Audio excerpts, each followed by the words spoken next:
Be on the front or the back. And you gotta remember that this got seam allowances all around already. Okay, like this, and probably a hem.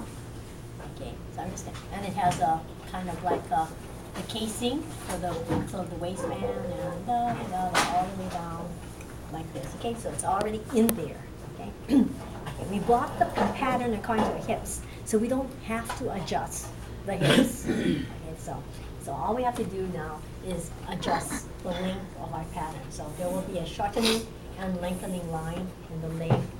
And then, but don't do that yet, okay? But you can see all these pieces. Okay, let's go and find our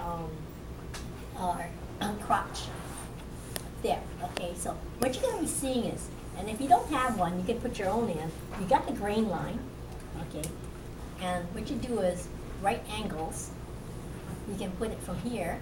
It's almost like finding a bicep line, but you do right angles to the grain line right underneath the crotch. Okay, and then you can just square across.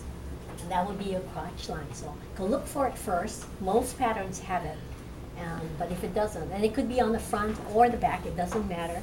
Okay, but if you don't have one, you can put your own in. So if you happen not to have one, then what you do, this is lousy crotch anyway, but okay, so it has a seam allowance. Now it has to be in your seam allowance, I mean right here on the sewing line, not on this cut line.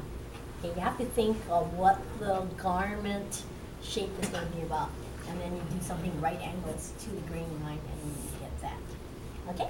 All right, now you look at your pattern, you look for a waistline.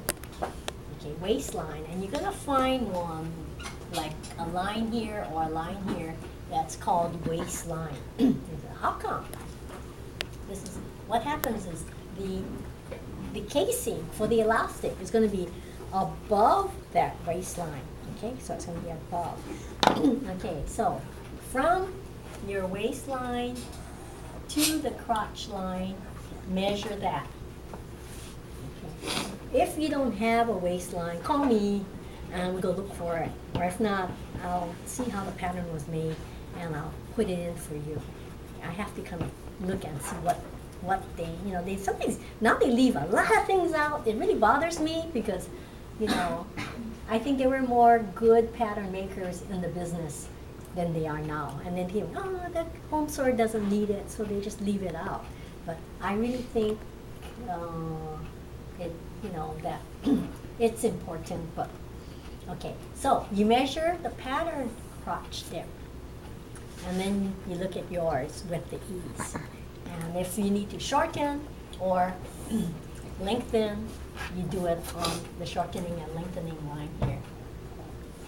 Okay, and what you do in whatever back, you do the same thing in the front. Or if you do it in the front, then do the same thing in the back, so that they'll be the same. Okay, so that's all you have to do. Check the pattern, crotch depth with yours, and you do your plus and minus. Okay, but make sure your measurement has the ease included. Okay, so that's pretty simple. Okay, okay, and then when you go